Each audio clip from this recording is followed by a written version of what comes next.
Before we get into this epic podcast on Special Forces training, I just want to let you know that the Sweet Science of Fighting Black Friday, Cyber Monday sales have started. It runs from today, Monday, all the way through to the following Tuesday. And all you need to do is visit the link in the description, and that'll take you to the Sweet Science of Fighting Underground page. Essentially, it's an all-in-one subscription. You get 1 month for $1. So you get absolutely everything, all the training programs, all the courses, and the underground community, all under one subscription, $1 for the first month. You just use SSOF22. That's SSOF22 at checkout, and that'll give you the $1 for 1 month. So go down the description and you can find that there. By the way, sit back and enjoy the podcast. All right, welcome to the Sweet Science of Fighting podcast. Today we have Josh Fletcher. Welcome, Josh. Hi, James. Thanks for having me. Appreciate you inviting me on. Yeah, thank you for coming on. Obviously, we had a good chat before this, catching up as we first connected over in Romania while you're working over there with Special Forces. Do you want to maybe dive into a little bit of your background there and kind of what you've been up to?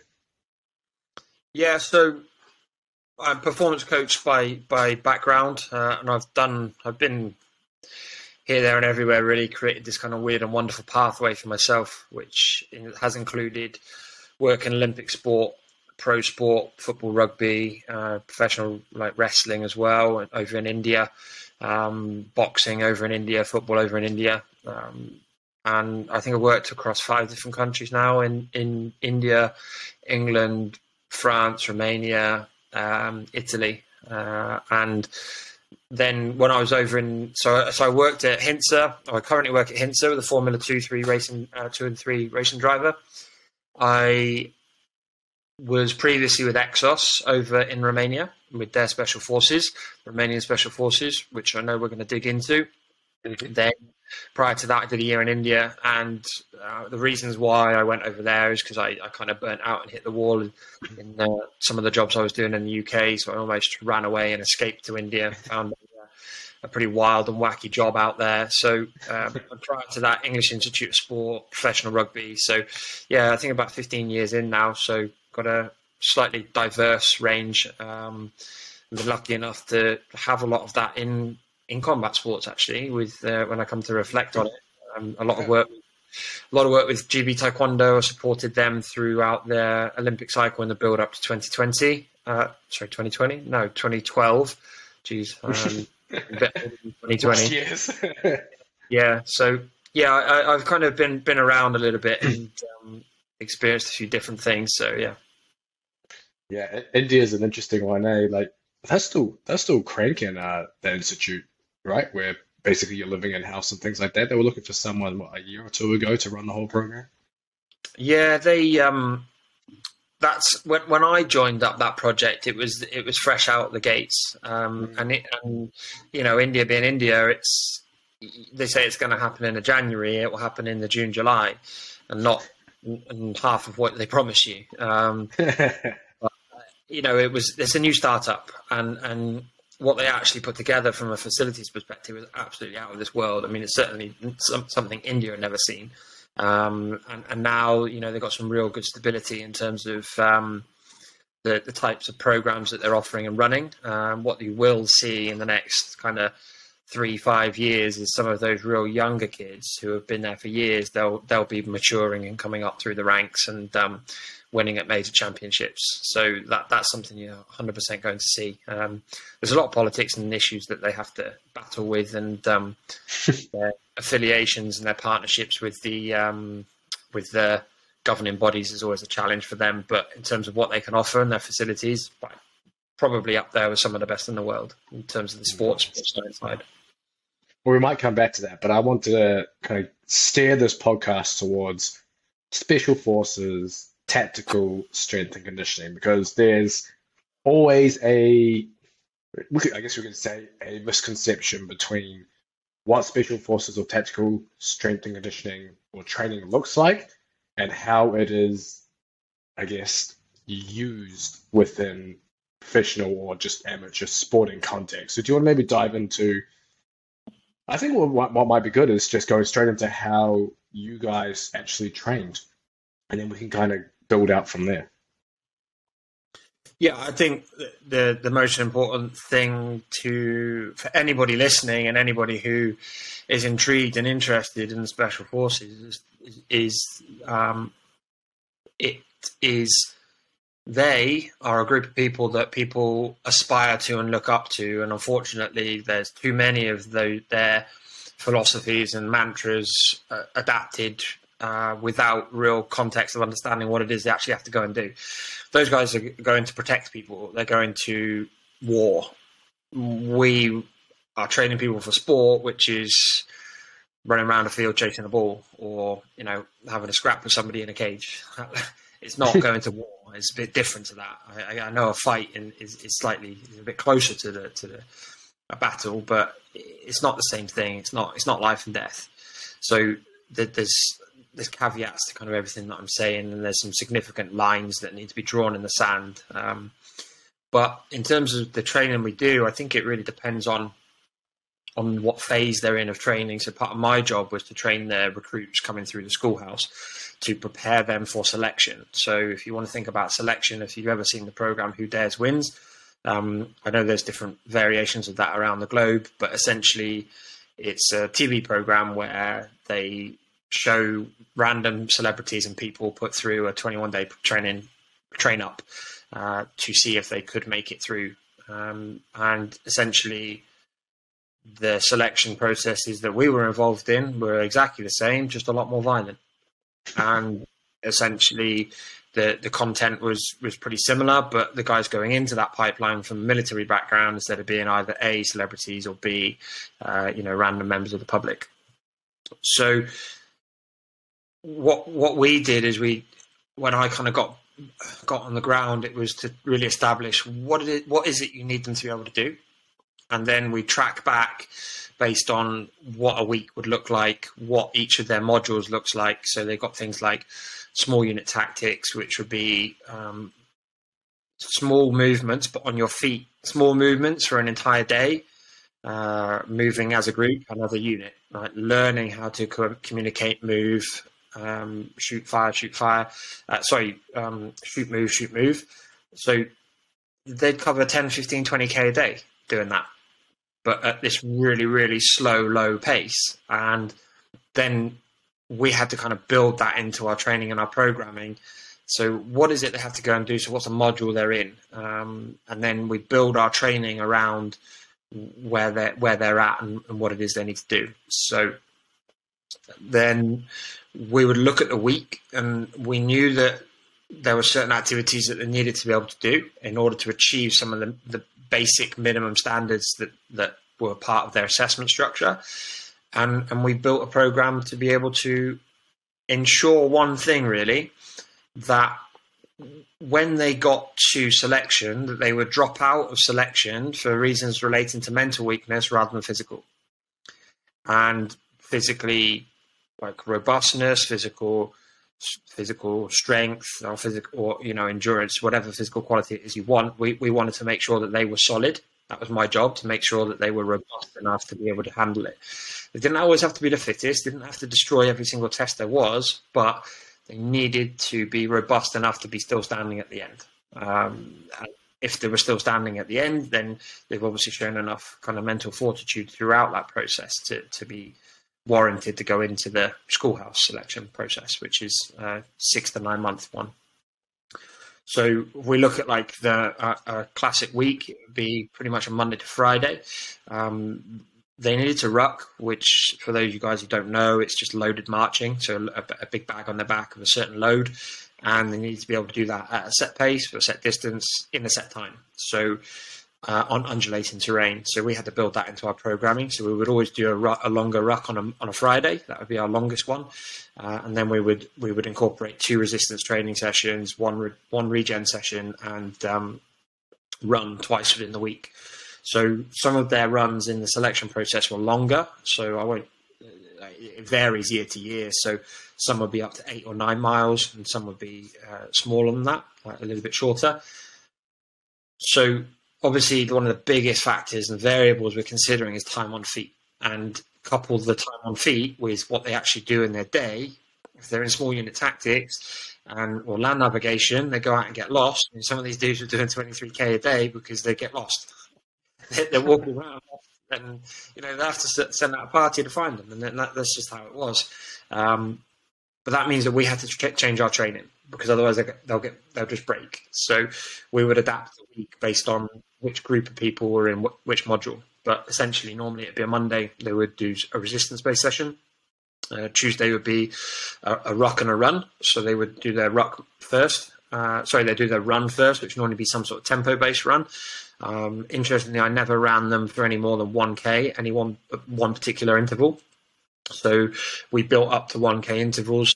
We did is 4 to prepare them for up to 9-mile runs. We never did any more than 4 because I knew that the accumulative load and the accumulative volume of training that we were doing throughout the week was going to be building the capacity needed to handle those runs.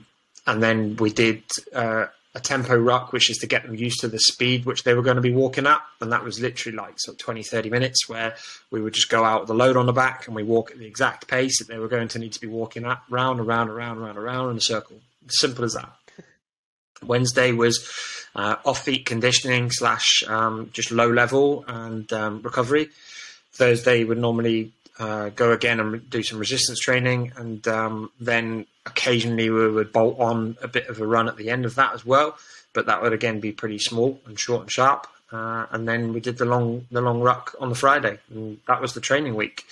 But that would be a classic training week if you're in, I don't know, a classroom-based module. But if you were out doing land navigation, something like that, or small unit tactics, we would change that slightly. Yeah, you also mentioned the mental aspect too. It's interesting because the training week you described there probably flies against the face of what most people envision a Special Forces training week to be. A Special Forces training week, I think most people kind of envision as this hardcore obstacle courses, crazy training loads, just hard training, and like basically like hell week, every day of the week. So I guess from your perspective then, the training you're doing, you obviously mentioned the mental side. Do you think that kind of training can instill some kind of mental fortitude into these guys, or is that something that's innate in them, or are there other ways to develop that mental capacity? Yeah, so the misconception is that what I'm describing is a train up for them to go into selection. And selection is where they hit that 21-day period. Within that 21-day period is a hell week, which is just like exactly as you're imagining, like just absolutely disgusting. The most savage thing you'll ever do in your life, and that you can probably imagine. All sleep deprived and, calorie controlled. So you've got 21 days there, which we were training them up to be able to tolerate that 21. So that the guys who go in, the guys who come out the other side, they go into a 6 to 9 month schoolhouse where things are a little bit calmer, but they are then going through the exact modules that need to be learn in order to, you almost have to earn the right to go to school. That's basically what I'm saying. Gotcha. And 21 days is earning your right to go through. So yeah, you're through selection, but like as soon as you get through selection, that doesn't mean shit. Like you're now in the schoolhouse, and now you've got to prove yourself for 6 to 9 months continuously. And that's not all physical, because they are aware, we can't smash everyone every single day. But during that 21 days, it's almost like gloves are off, and they do what they got to do.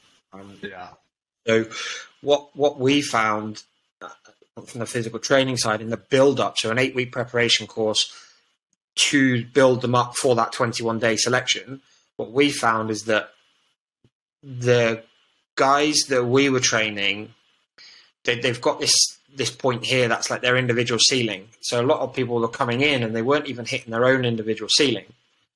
So our first job was to get people to reach their individual ceiling. And the next job is to extend their ceiling, raise their ceiling, because this is the type of people that we're looking for up here. We're not interested in below the line. We're only interested in these guys up here. So it was twofold, really, to really try to upskill them and help them to understand that they can push themselves further than they think they can. And their limits are further, and their limits are kind of up here rather than physical. We would kind of try to balance that and monitor and manage that. But our job wasn't to be shouting at them and bashing them all the time. Our job was the physical training and the recovery, so that other guys could go and do that, and that was their job. So we were quite aligned with that, like definitely in the first year, where it was really clear as to the physical training was the priority, and the physical training took priority because everybody understood that was what was going to keep people healthy during selection. Yeah, and it's interesting as you mentioned, it's those 21 days. That's kind of like, that's the hardcore shit that goes on. And then outside of that, you don't really have that training again. Is that what you mentioned there?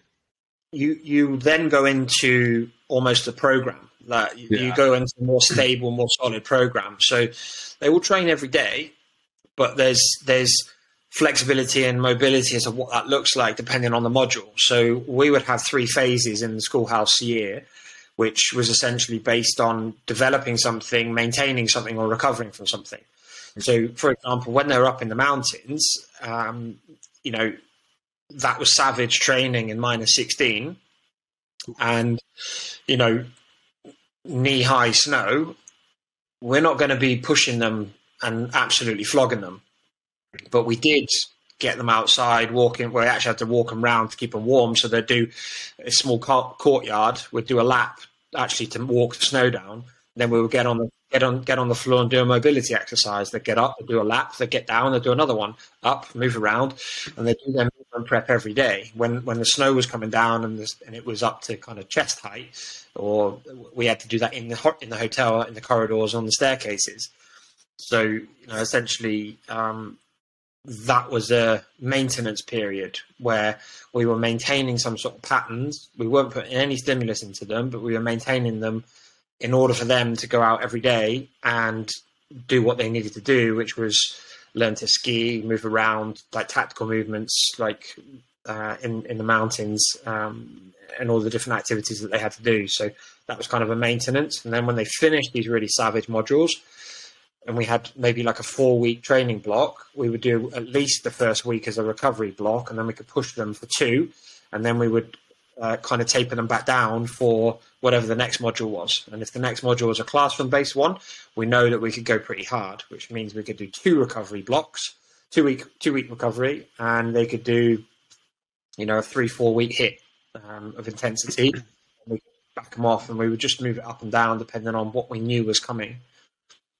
Nice. And I wanted to get your take on, I guess, the idea of that hard, almost Hell Week style training into sports performance. I think it's almost like, actually, it's all over the world, really, but I guess it's more advertised in the USA with coaches having a Hell Week, or teams doing something in the preseason, or even fighters doing something in their fight preparation where they just have a week where they just absolutely bash themselves for whatever reason. And I want to get your take on kind of that idea taken from Special Forces and put into a sporting context.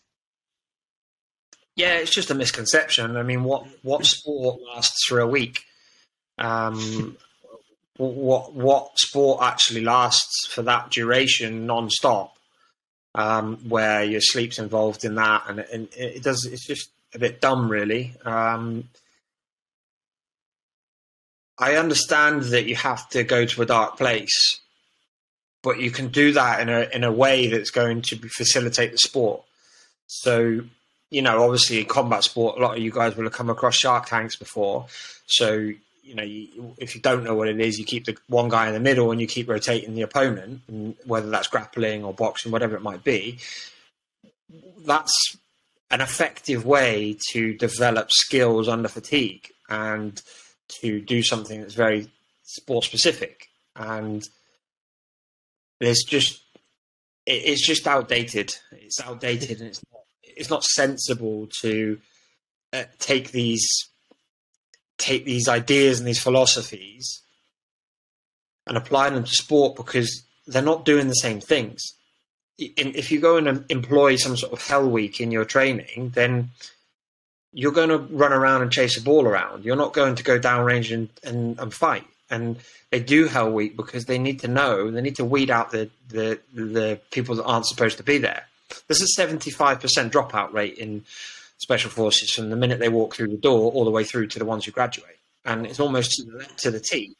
They actively want to get rid of 75% because they're just not cut out to be there. They don't deserve it, and they shouldn't be there because they're not safe. So you can't compare. It's not even apples and oranges. It's like apples and flipping bricks. They're so different. It's untrue. So is there a place for training people to fatigue? Yeah, maybe. Can you do it in a sensible way? Yes. Can you do it in a sport-specific way? Yes. Can you do it in a way that is actually going to benefit them? Yes, you can, and that is just smart and intelligent planning. But it's just a bit misguided to think that you can pull something out of there and plonk it in there. I do understand that there is some value from shared kind of suffering, if you want to put it like that, and camaraderie that you get and the teamwork that you will get from that shared feeling of grafting to a incredibly high level. I get that, but at what cost? Often there'll be a lot of people picking up injuries. There's huge spikes in volume from going and doing these training camps or these visiting an army camp and all this sort of stuff. I think that you can recreate it quite easily, and you could do it in a safe and controlled manner. And I think that it's misguided. They're not going to war. They're going to play a sport. So for me, it's a bit of a no. Yeah, I think the issue is as well. It's not so much just that week. It's what happens the following weeks after, because you've just, as you mentioned, spiked this huge training load of doing whatever it is that week of. Usually it's mindless stuff too, because you can't kind of thrash someone with sports skills. It's got to be some kind of hard running. I don't know. I guess the classic college football one is burpees and push-ups or whatever they do for hours. Yeah. If you think of some of the activities that the military, like if we're talking about going and doing the types of activities that they might do in selection, you've got like log presses, and they've got like sit-ups with the giant logs and carrying logs, heaving these giant logs around. You're going to do that with rugby players. You've got dudes who have pretty much man for man got some sort of shoulder history or impingement. You're going to get problems, fact. And you're going to have those problems. They might get through the week, but they're going to be dormant and they're going to inflame something. Yeah. Which is going to kick in when they go, all right, lads, good week last week. Let's get back to normal training. Passing. Yeah. I'm in trouble because I've been lifting a log. I don't even do military press in my program because I don't want to do it on a fixed bar. I only use a single-handed kettlebell press instead because it's safer for my shoulders. Yet I've gone and done, 50 or 100 reps on a telegraph pole. It's just, it's just illogical. But when you're doing it and you survive the week, you don't attribute the injury to those events. Yeah. This is why a lot of strength and conditioning coaches are just like, oh, Jesus Christ, like, what are you doing? Why would you do that? There's much more intelligent ways to program your training to get the physical adaptation you're looking for than flogging yourself to within an inch of your life. Yeah. I've had to shut down army camp talks in some of my roles previously. I was lucky enough to get my way there, but damn, like, I know what you mean. That it sounds, I guess, from maybe a coaching perspective, it sounds good because, hey, I'm going to put my players through this. I'm going to see who the leaders are. I'm going to see this. I'm going to see that. But if you're actually preparing for the sport itself, then you're developing the skills and you're going to have better players instead of just tired, injured players. And then you wonder why, I don't know, during a fight or during whatever is happening in a match, like, why are they doing this, or why don't they know what to do here, etc., etc. You've wasted precious time doing something else. Yeah, it's another thing to think about when you consider team sport each player has their own physical needs, and there's no way that, pick a rugby player, a Manu Tuolangi, there's no way if they're on an England tour and they go to a military training camp that he's not going to want to get involved. But he's so finely tuned that, he can go ping at any point. He probably doesn't do any contact in training whatsoever. Like, he has to restrict all the types of movements that he does because he's just so giant. He has a bespoke program. But there's no way you're going to be able to tell him, sorry, mate, you can't take part in that military camp, that team building exercise, because you're going to get injured. I think now the coaches are becoming a bit smarter, especially at the highest level, as they'll be talking very closely with the military guys as to what they're actually doing and how to get value from the types of exercise and activities. But yeah, there's a lot of cringeworthy stuff that still goes on. For sure. Is there anything you've taken from working in Special Forces that you've been able to bring into sports performance? Yeah, there's a lot, actually. I mean, a lot of it is to do with the kind of a mentality side of things, and some things that I've almost got a list of things that should be left alone, because that's military. That's for going to protect countries, people, and kill, and help people, help save lives. And that is chasing the ball around, or having a fight so you can win a belt. Like they're polar opposites in lots of ways. So some of the things that I've left behind and would advocate people to leave. In the Special Forces world, they say it's mission, team, self, and so the mission always comes first. Because whatever they're doing is above them as individuals, and it's above any single member of the team or that team as a collective. So the mission always comes first. I think they see that as a greater purpose, and that's often what you'll see in the films. So that they genuinely live that, especially the higher operating teams. Mission, team, self. So team is obviously the group of people that's made up of the individuals, and the individual is the last person that gets considered. Like, you put everybody before yourself. Now, I flip that on its head, and I think sport should flip that on its head. Like, yeah, you take that mantra, but flip it. It's self-team mission, because if you get yourself right, if you get yourself and your preparation to a high-performance level, and your well-being, you look after yourself, your self-care, your preparation to that nth degree, then that will have a positive impact on the team. The team is the sum of its parts, the individuals, and this includes the coaches. They need to look after their own well-being as much as anybody else. Then the mission takes care of itself. If everybody's together, aligned, they've done their work, they've done the correct work to the right level, and I'm talking not just about the training, but also the recovery and the mental prep, the physical, the technical preparation. If everybody's done what they need to do, then the mission should take care of itself. So that's one thing that should be flipped on its head. I took a lot about the kind of reflection, and I've actually got a practitioner wellness journal which I've created based off a lot of the Special Forces ideas, and that's around reflection on the sessions that they do. So, and I use this with my athletes now, and I did in the military as well. It's 3 up, 3 down. So when you're reflecting on your own training or your own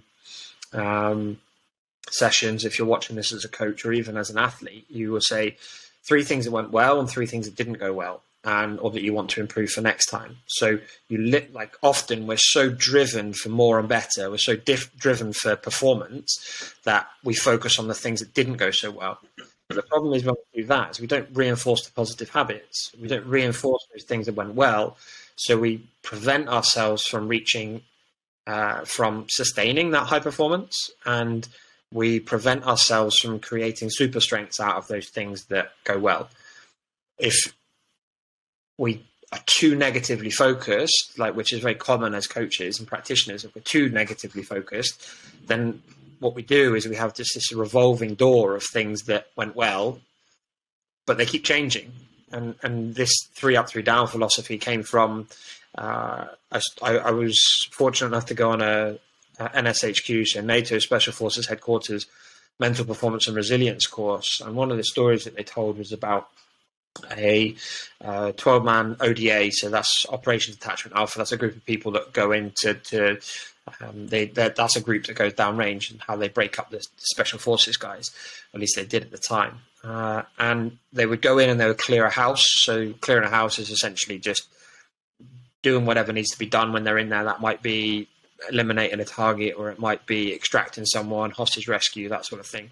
So they would go in, they would do their run through in training, and they would go house to house to house. So they do their run through, then they do a debrief, run through, debrief, run through, debrief. And the psychologist that was working with them at the time, they would step back and they would listen to the debrief, and they were the most critical group of people that they'd ever come across, so focused on improvement because the stakes are so high. And what the psychologist found and observed was that whenever they came back out, they had very easily listed off 5-10 things to work on. But the things that had gone well, they gave lip service to, which meant there was just this revolving door of things that weren't going well. And what they noticed is after maybe the second or third run, they were starting to repeat themselves. So it was the things that they hadn't changed and hadn't kind of simplified. So the psych said to them, hang on a minute, boys, let's just chill on the negatives. Let's go 3 up, 3 down. You can only go with 3. And what happened is they started to ingrain and solidify the 3 things that were going well. And they were able to repeat those run after run after run. And the 3 things that weren't going so well, they made meaningful change to. And they made sustainable change. And instead of there being this revolving door of the same things going wrong, they were able to stack up their learning in a smart, intelligent, and logical fashion. So the outcomes just, kind of went through the roof for them, really. So that was a philosophy which I took and implemented into my training, my feedback, my reflections with my athletes, where there's a hard line. It's 3. You can list down 20, but you're only focusing on 3. The 3 biggest things that are going to move the needle, and no more, because that's going to prevent you from reflecting negatively. It's going to allow you to really highlight what's most important. And also it's going to be really, really impactful for you drawing a line under your getting out your own head, especially at the end of the day or at the end of an evening. I'm going to link your practitioner's journal up in the description here, because that sounds like that's perfect for combat athletes looking to improve essentially the performance. But would you use that reflection after every session you do, or at the end of the day? So I do both, or I did both of my. It depends when you see them. If you're using it as a coach or an athlete, so and how you want to do it. So reflection is a tricky one, because imagine, and this is why I really hate like these New Year's reflections and New Year's resolutions, because you make those reflections based on how you feel that day. Your reflections basically, how do you reflect on February the 29th? How do you reflect on that on December the 31st? It's too far away. You can't remember unless you've kept a record or a log. And this is the micro, meso, and macro. Like a macro is like a year's worth of reflection. Your meso is your monthly, and your micro is your weekly or your daily. And what you do is when you get to the end of a year, you look at what you did each month and how you reflected. And then if there's some interesting notes from each month, those reflections each month are based on what you've done each week. And the reflections at the end of the week are based on what you've done each day. So I really encourage people to reflect in that fashion, because it allows you to look back objectively and accurately at a longer period of time. So yes, I encourage people to reflect in the short term, immediately after a session. So that's almost a micro level. And hot debriefs are brilliant for that. Hot debrief is like a real firm, fixed, fast. So as an example from coaching, it might be, or let's use a combat sport example. You need in second round, you drop your guard 3 times, keep guard up. Got it? Yep, good, done. Like bang, like everybody knows in the hot debrief, that's how I'm going to talk to you. Everybody's not offended because they know it's going to be direct, it's fast, it's quick, you're going to do it, done. It's not for discussion. And if you say, well, no, I didn't actually, we'll talk about it later. Good. Like it's just closed down, and then we put it in the bank and we deal with it later. So you can hot debrief in any way you want, but as long as both parties are clear on what that looks like, then you're solid. So the hot debrief is really important. At the end of each training session, we would do 3 up, 3 down. Boys, 3 things that you thought went well, bang, bang, bang. 3 things that we thought didn't go so well, bang, bang, bang. Okay, cool. More often than not, the 3 things that didn't go so well that they want to improve will be the first things that come out their mouth. And that's what we, more often than not, easier for athletes to focus on as well. But we can start maybe by constantly engaging in it. Then we get to the weeklies and the monthlies. We're looking at the big wins, the small wins, and the habits. So what are the recurring habits, good habits, bad habits? Well, I've started to manage my nutrition a bit more effectively. Okay, cool, but good habit. Bad habit, I'm still sleeping past my alarm every day or going to bed too late. Okay, we've got a record and a log of that, and then we can see the next week and the next month whether those are starting to change. And we're also starting to celebrate our wins, be those big or small. So we're shifting towards a kind of more positive way to reflect rather than our natural bias to be negative reflectors. Yeah, I'm thinking of this from, I guess, an athlete's perspective, because I think most people, we've got some coaches that listen to the podcast, but a lot of combat athletes, they might be looking to implement this kind of reflection to help, I guess, with the mental side of their training, which I guess, would you also reflect after non-technical sessions? For example, if you're just doing conditioning or just doing strength training, would that also count as something you would reflect on, or would this solely be, okay, this is reflecting for sports skills? You can reflect on absolutely anything. Like I reflect on my day. I'll get to the end of the day and say, well, what went well today? What was I happy with and unhappy with? And what it does is it bookends the day. So it closes it off. You write it down. This is what it's all about. It's a journal. So you write these things down. Once you've written it down, it's out. It's out your mind. It's on the paper. It's a way to process and dump off the things from the day. So if you've gone in and you've got 3 sets of four reps to do on the back squat and, I don't know, some push presses after, and you go in, you nail it, you hit your lifts, well, what's to reflect on? Like, session went well, nailed all my lifts, technically spot on. Okay, cool, dead simple. Things you might improve. Maybe I could have been a bit more accurate with my rest times. Maybe I could have fueled up a bit more effectively before, and I missed my stretching at the back end of the session, or I missed my mobility. I raised the load too quickly, something like that. So you can do it. It doesn't always have to be really strict and firm. What it does have to be is something that A, you can log down so you can keep a record of, like a training journal. And B, it needs to be something that you can refer back to, so that when you reflect in 3, 4, 5 months' time, you can look back and say, oh, okay, I was in a pretty good place back then, or I'm not surprised I got injured because of this. Or I didn't look at I didn't listen to my own advice, and that sort of thing.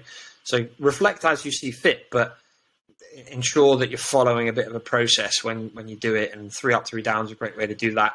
Start, stop, continue is another way. And there's tons of different methods, but ensure that you're writing it down is critical. Nice. Is there anything physical, training-wise, you took from Special Forces that you were able to apply within sport?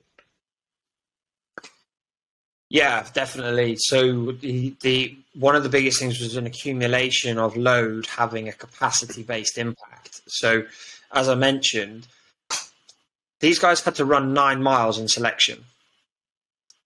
In the second year I was there, the dudes fucked up, so they had to run 9 miles twice.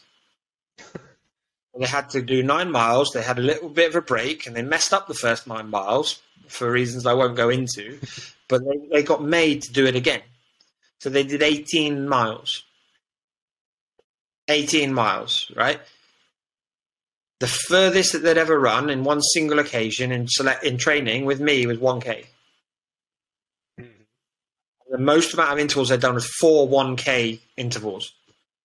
Yet every single one of them survived 18 miles of total volume on one day with a very short space of time in between.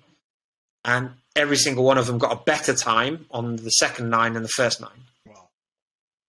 And how does that add up when they've done no long distance running at all? Never ran more than 1K in 8 weeks. It's the accumulation of volume. It's the impact of slow rucking. They did long distance rucking, which is basically, like I said, walking at a set pace, but that's like 4.5 miles per hour. That's over half the speed that they would have been running at. So the accumulative volume of all of the training added together, the micro doses of conditioning, the low rest between strength-based work, the low, zone 1, zone 2 cardio stuff on the recovery days, the ruck marches 2 times per week, all of that bundled together and appropriately recovered from, gave them the capacity to be able to build their aerobic base, essentially. But so your aerobic base doesn't just have to be built from running on a treadmill, bike, something deliberate. You need to think about it as the sum of all the parts, and the physical training in itself, the technical training has a massive impact on that as well. So that was a huge element I took from it. And the next one, I suppose, is basically the availability. The most important factor for us was to get every single person there. And if they didn't improve their physical testing scores, I was more interested in getting more people to the door of selection than having every single person improve on their pull-ups, push-ups, or run scores. I wasn't as bothered by that. They would take care of themselves. What I cared about was ensuring that, let's say in year 1, we had a 40% dropout rate. I wanted a 30 or 20% dropout rate in year 2. And that was my goal. So ensure that there was more people available to be selected, to fight, to turn up, to train, to engage. And that was kind of really important. Then I suppose it's just looking at the types of injuries and looking at the prevention methods that you can put in place. So, a really good phrase that I coined from there was left of bang. So left of bang is a military phrase that describes like what happened in the build up to a catastrophic event or a serious event. So an explosion, a firefight, a big issue, a big problem, a big situation. And what were the events that led up to that? And then how can we adapt and adjust our standard operating procedures in order to mitigate that risk and try to ensure that the severity of it is nowhere near as high? So we're trying to remove it if we can, reduce it if we can, and then if it does happen, make it nowhere near as severe an outcome. And it's exactly the same with, we can steal that, and we should apply that to all different scenarios in our life and our training. So from a physical perspective, it's, okay, let's just think about a punch. Like we can reduce and mitigate the severity of that by having a strong neck, and a strong neck is going to reduce the chances of that impact leading to some sort of concussion. The impact of a little bit of agility or mobility is going to allow us to move slightly out, that extra tiny little bit out of the way, because we've got a little bit more thoracic mobility to be able to drop back out the way. We can talk about these different things all the time, but that's what the standard operating procedures are. It's like looking at your training in so much detail that you can say, what's the highest risk things that are happening here? And how can I get a handle on that and adapt my training and my lifestyle to support that? It actually makes me think of, I guess, in submission grappling, obviously leg locks are a huge factor nowadays. Heel hooks, man, you see knee injuries in pretty much every single bloody competition you go to now. And obviously, if you get caught deep and don't tap early, it's inevitable that something's going to pop. But if you're doing heavy strength, lower body strength training, full range of motion, at least that's something that's going to thicken and strengthen the tendons and ligaments that could potentially give you, that extra millisecond of time. That kind of sparked that in my head there as well. Yeah, it's our example of that was where are the most common injuries in the military setting? and that it comes from ruck marching. Ruck marching, it was ankle, knees, lower back. It's not uncommon in all sports, but what was it? All right, it's the repetitive strain. Well, what does that come from? It comes from the amount of time they have on their feet. Okay, let's be conscious of that. The amount of time they have under load, let's be conscious of that. Let's be conscious of the training age that they have. Let's be conscious of how many times they've had load on their back in their history. One of the most injurious and the most challenging factors, we'd have studs turn up, these absolute studs, they'd fly through every test. You put a bag on their back, they couldn't fucking move. They were useless. But everything else they could do. So, okay, how do we get left of that? Well, we need to provide a pre-plan for them to get here. We need to get left of that bang so that we provide a plan. I really don't care whether you can come in and do 2 pull-ups, but if you can't walk with a bag on your back, you might as well pack off and go home. So you need to build in marching 2 times per week at this load. Week 1, you do, let's say, 5 kilos for 3 miles. And on the next day, you do 5 kilos for 3.5. The next week, you keep the same distances, but you up the load. And we were just trying to prepare people, and that was tissue tolerance. And it's no different to what you're talking about. And we did the same sort of thing with ankle stability and strength. We'd have people saying, what on earth are we doing? Like, what, this is ridiculous.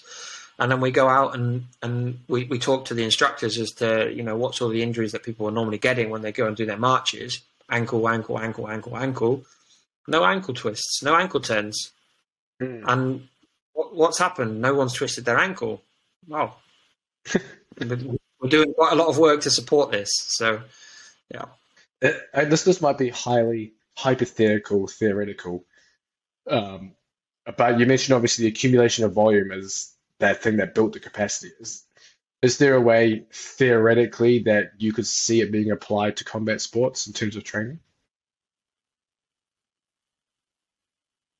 Yeah, of course. It's understanding and knowing where they're lacking.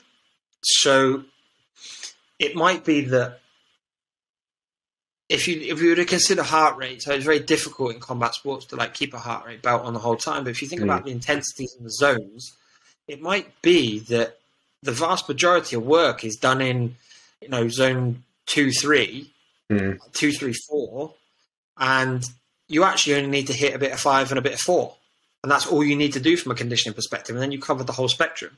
It might be that to get a full understanding of that, you need to look at, okay, let's actually really deeply look at what a 2-hour jiu-jitsu session looks like from a physical perspective, and let's fill the gaps. Well, I didn't observe you absolutely blowing out your ass at any point whatsoever, or I didn't observe you. We managed to put a heart rate belt on you, and it was clear that you didn't get into like high zone 4-5 at all. Therefore, let's just smash some zone 4-5 intervals. Let's look at the whole week, like mapping out Monday to however many days a week, Monday to Friday, Monday to Saturday. Let's map out the whole week and let's see what it looks like and how hard you would say that was intensity-wise. A really good idea for that is if you start to look at things just basically like RPE times minutes. So RPE times minutes, and the athletes can do this. Just take out like a piece of paper, and if you've got a squared piece of paper, that's even better. You look at a session, and you map Monday, Tuesday, Wednesday, Thursday, Friday. If you've got 2 a day, it'd be AM, PM. And then you do what color you thought it was. So red, amber, green is like light, medium, hard. And then you can start to say, well, out of a 30-minute 60-minute session, 10 minutes of it were really hard. Okay, so you scribble in that 10 minutes as red, and the rest of it stays at whatever intensity you thought it was. And then you look at that, and when you can like represent it visually, you're thinking, well, I don't have much red in here. Or there's only 10 minutes or 15 minutes worth of red work throughout this. Yet in about, I know that if I've got to go hard, I need to know I can do that regularly and consistently. And that ability to change gear, you want to know that you can do that, especially later on into a competition. So you can visually represent how, in a non-scientific way, athletes are going to be watching this or listening and say, yeah, I can do that. I can take 3 colors pens, red, amber, green. And I can say, I've got my green work in there, which is my regen, my recovery work, a walk, a really slow jog. I've got amber, which is the majority of my technical training, so that's taken care of. All I need to do in my physical training and my physical conditioning is actually just attack some red zone. It's as simple as that. Well, I'm simplifying it, of course. Yeah. But, well, how does that sound to you? Yeah, no, that's exactly it there. I mean, so a lot of the way I've written the programs for Sweet Science of Flying, so I think some people probably purchased those who are listening. They're geared towards people who aren't training full time. So, like you mentioned there, you might be getting a lot of your zone 2, zone 3, whatever it is, through technical training, which people are, but maybe they're only doing 3-4 times a week of that technical training. And that's when the nuances come in too, because obviously a lot of the, I guess, practitioners and researchers working with high-level athletes have the, I guess you could say, advantage of a lot of that stuff being taken care of within technical training, which is true. But then if you're not doing enough of that technical training, then as you mentioned, if you're coloring in your squares, you probably see you only have maybe, I don't know, 4 green days with some red in there. You're like, okay, well, that's all I've got in there, 4 hours a week. Maybe I need to do a little more of that green to build whatever it is, that base and whatever else. Yeah. I think it's a gap analysis, really, isn't it? Where do you struggle? It's reverse engineering it, working back from where your biggest problems are. What's your biggest pain point? Well, I really struggle to keep up with these dudes who just go bonkers in the last 30 seconds of the bout, or I get gassed real quick because people come out the bat and go nuts in the first 30 seconds, and then I'm fucked for the rest of the round, or I struggle in the third round. There'll be telltale and key signs here as to what type of work you need to do. It might be that if you're blowing up in the second round, third round, or you totally useless the third round, you need to build some more capacity and your ability to handle and tolerate that higher intensity work for a more consistent block of time. Some intense interval training might be the way forward. We essentially used HIIT training and varied intervals consistently throughout our training and our build up to manage time on feet, and we manipulated intensities quite a lot to ensure that we built the capacity, because we knew that all of the lower level stuff and the capacity based work was going to be coming from other areas. And that relationship that you have with your coach is really critical, really trying to understand and map out how hard is this going to be, because I want to know for this reason, not so I can sandbag it, but I want to know so that I can plan the rest of my training for the week or the month, and fill in my gaps, really. So, yeah.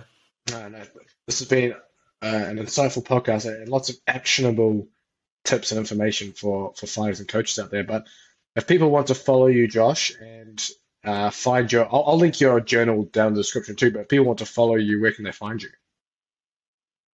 Yeah, so I talk a lot about practitioner well-being on the social media. So that's my company, Career Blueprint.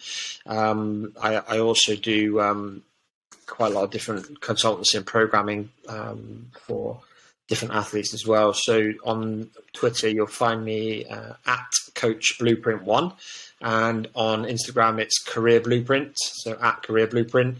My website is www.yourcareer-blueprint.com. And that's pretty much where I hang out. And there's tons of different. I could talk about this stuff all day, I suppose, but I think we've given a fair few nuggets, haven't we? Yeah, for sure. And I'll link all those up in the description too, as well, so people can visit you on all your different platforms. But thanks for coming on, Josh. I really appreciate you sharing a lot of the Special Forces stuff.